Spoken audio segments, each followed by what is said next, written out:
ಮಹಿಳೆ ಸ್ತ್ರೀ ಅಂದರೆ ಭೂಮಿ ತೂಕದ ಹೆಣ್ಣು. ಅಡಿಗೆ ಮನೆಯಿಂದ ಹಿಡಿದು ವಿಶ್ವಕಪ್ ತಂದು ಸಾಧನೆ ಮಾಡಿದ ಶ್ರೇಷ್ಠ ಆದರ್ಶ ಮಾದರಿಯ ಮಹಿಳೆಯರಾಗಿ ಹೊರಹೊಮ್ಮಿ ನಮ್ಮ ದೇಶದ ಕೀರ್ತಿ ಪತಾಕೆಯನ್ನು ಹಾರಿಸಿ ಮುಂದೊಂದು ದಿನ 33ರಷ್ಟು ಮೀಸಲಾತಿಯೊಂದಿಗೆ ರಾಜಕೀಯಕ್ಕೆ ಧುಮುಕಿ ದಕ್ಷ ಜನಪ್ರತಿನಿಧಿಯಾಗಿ ಹೊರಹೊಮ್ಮುವುದು ಶತಸಿದ್ಧವಾಗಿದೆ. ದೇವತೆ, ತಾಯಿ, ಅಕ್ಕ ತಂಗಿ, ಮಗಳು, ಮೊಮ್ಮಗಳು ಇತ್ಯಾದಿ ರೂಪದಲ್ಲಿ ನಾವು ಅವರನ್ನ ನೋಡುತ್ತಾ ಗೌರವಿಸುತ್ತಾ ಹೋಗೋಣ ಎಂದು ವಿಧಾನ ಪರಿಷತ್ ಸದಸ್ಯ ಎಫ್ಎಚ್ ಜಕ್ಕಪ್ಪನವರು ಹೇಳಿದರು.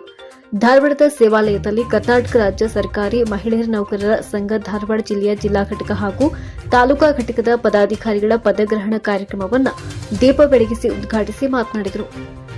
ರಾಜ್ಯ ಪ್ರಧಾನ ಕಾರ್ಯದರ್ಶಿ ಡಾ ಶೈಲಜಾ ಸಿವಿ ಪ್ರಾಸ್ತಾವಿಕವಾಗಿ ಮಾತನಾಡಿ, ಈ ನಮ್ಮ ಮಹಿಳಾ ಸರ್ಕಾರಿ ನೌಕರರ ಸಂಘ ಯಾರ ವಿರುದ್ಧ ಅಥವಾ ಪರವಾಗಿ ಹುಟ್ಟಿದ ಸಂಘವಲ್ಲ. ಮಹಿಳಾ ನೌಕರರ ನೋವು, ನಲಿವು ಮತ್ತು ಅವರ ಸಮಸ್ಯೆಗಳಿಗೆ ಸ್ಪಂದಿಸಿ ಪರಿಹಾರ ಮಾಡುವುದು ಸೇರಿದಂತೆ ಜನಪರ ಕಾರ್ಯಕ್ರಮಗಳನ್ನು ರೂಪಿಸುವುದು ನಮ್ಮ ಸಂಘದ ಮುಖ್ಯ ಉದ್ದೇಶ ಎಂದರು. ಡಾ ರೇಣುಕಾ ಅಮಲ್ಝರಿ ಮಹಿಳಾ ನೌಕರರ ಕರ್ತವ್ಯದ ಕುರಿತು ಮಾತನಾಡಿದರು.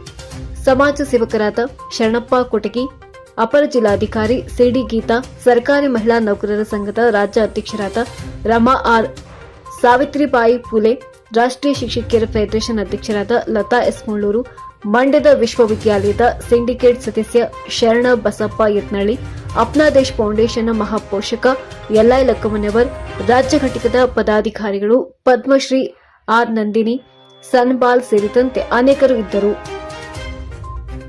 ಧಾರವಾಡ ಜಿಲ್ಲಾ ಅಧ್ಯಕ್ಷೆ ಪರ್ವಿನಾ ಭಾನು ಬುಲ್ಲಣ್ಣವರ್ ಇವರ ಅಧ್ಯಕ್ಷತೆಯಲ್ಲಿ ಜರುಗಿದ ಪದಗ್ರಹಣ ಸಮಾರಂಭದಲ್ಲಿ ಧಾರವಾಡ ತಾಲೂಕಾ ಅಧ್ಯಕ್ಷರಾಗಿ ಕಸ್ತೂರಿ ಹಪ್ಪಳದ್, ಧಾರವಾಡ ಶಹರ ತಾಲೂಕಿನ ಅಧ್ಯಕ್ಷರಾಗಿ ಹುನಗುಂದ್, ಹುಬ್ಬಳ್ಳಿ ಶಹರ ತಾಲೂಕಿನಿಂದ ಗೀತಾ ಪ್ರಧಾನಿ ಅಣ್ಣಿಗೇರಿ, ತಾಲೂಕಾ ಅಧ್ಯಕ್ಷರಾಗಿ ಕುಮಾರಿ ದೀಪಾ ಮಂಟೂರ್, ನವಲಗುಂದ ತಾಲೂಕಾ ಅಧ್ಯಕ್ಷರಾಗಿ ಗಾಯತ್ರಿ ಪಾಟೀಲ್, ಕುಂದಗೋಳ ತಾಲೂಕಿನಿಂದ ಶಾಂತಾ ಶಿವಣ್ಣವರ್, ಕಲಘಟಕಿ ತಾಲೂಕಾ ಅಧ್ಯಕ್ಷರಾಗಿ ಅಶ್ವಿನಿ ಬಿಟ್ನಾಳ್, ಅಳ್ನಾವರ ತಾಲೂಕಿನಿಂದ ಪವಿತ್ರ ತುಮಗುಂಟಿ, ಜಿಲ್ಲಾಧ್ಯಕ್ಷರಾಗಿ ಪರ್ವೀನ್ ಬುಳ್ಳಣ್ಣವರ್, ಪ್ರಧಾನ ಕಾರ್ಯದರ್ಶಿ ಸುವರ್ಣ ಚೀಟಿನ್ ಸೇರಿದಂತೆ ವಿವಿಧ ಹಂತದ ಪದಾಧಿಕಾರಿಗಳಿಗೆ ಸತ್ಕರಿಸಿ ಆಯ್ಕೆ ಪತ್ರ ನೀಡಲಾಯಿತು.